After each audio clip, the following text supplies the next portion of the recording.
안녕하세요. 반쪽입니다. 우리 사회 이슈를 좌우로 나눠서 뭐가 옳은지 한번 따져보도록 하겠습니다. 여러분은 좌파이신가요? 우파이신가요? 아니면 진보이신가요? 보수이신가요?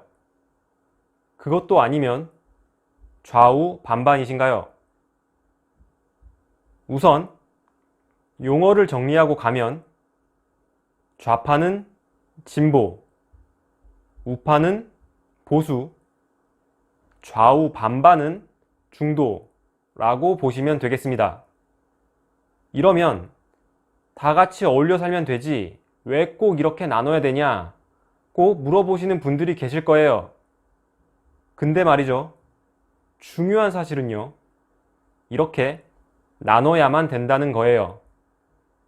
그 이유는 대통령, 국회의원, 지방의원, 지방자치단체장이 모두 좌우로 나눠져 있기 때문이에요. 단순하게 이 당은 부패했어 라든가 친일정당이야 라든가 아니면 저 당은 빨갱이야. 물론 이런 말들이 팩트라고 생각하시는 분들도 계시죠. 아무튼 이런 이유만으로 투표해서 결정하는 건 비유하자면 장사꾼의 상술에 넘어가는 거랑 같은 거예요. 정당들, 즉 장사꾼들은 끊임없이 국민들을 현혹하기 쉬운 단순한 프레임을 만들어서 상대 정당을 일반화하려고 노력하거든요. 부패라는 프레임을 한번 볼까요? 앞으로 이거에 대해서 더 다룰 기회가 있겠지만 돈 좋아하고 자기 돈 아까워하는 건 어느 사람이나 마찬가지잖아요. 인사청문회 보면 자신이 지지하는 정당이라고 해서 감싸지 말고 솔직하게 좌건, 우건 동일하게 부패하잖아요. 그럼 여기서 다시 원점으로 돌아가서 여러분은 어떤 성향인지 한번 대입해 볼게요. 이 구분은 전국의 모든 행정학 전공 교재에 나와 있는 내용이에요.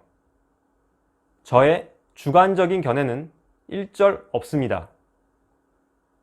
좌파는 인간은 실수할 수 있다고 봐요. 우파는 인간은 이기적인 경제인이라고 봐요. 두 얘기 다 일리는 있죠. 다음 단계는 생각이 나뉠 거예요. 좌파는 결과의 평등을 원해요.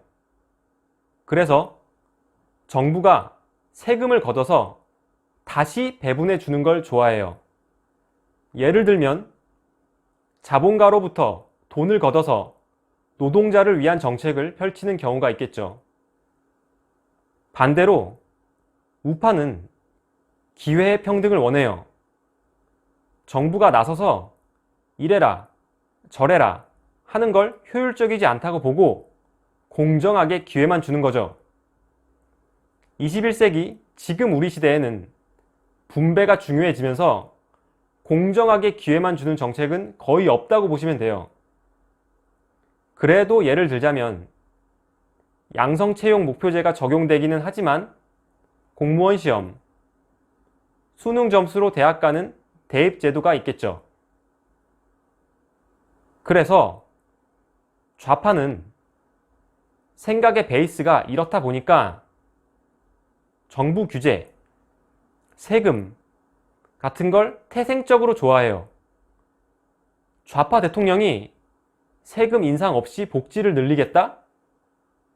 복지를 늘리겠다는 게 세금을 인상하겠다는 건데 심지어 이 말을 좌파 대통령이 했어요. 그럼 뭐 인상하죠. 대놓고는 안 하겠지만 사실상 인상하는 방법은 많아요. 반대로 우파는 생각의 베이스가 이렇다 보니까 규제 완화해서 시장에서 자유롭게 경쟁하게끔 해요. 이 자유와 경쟁이 우파 사상의 핵심인 거예요. 그러니까 기업에게 유리하다, 가진 자에게 유리하다 라는 말이 나오는 거예요.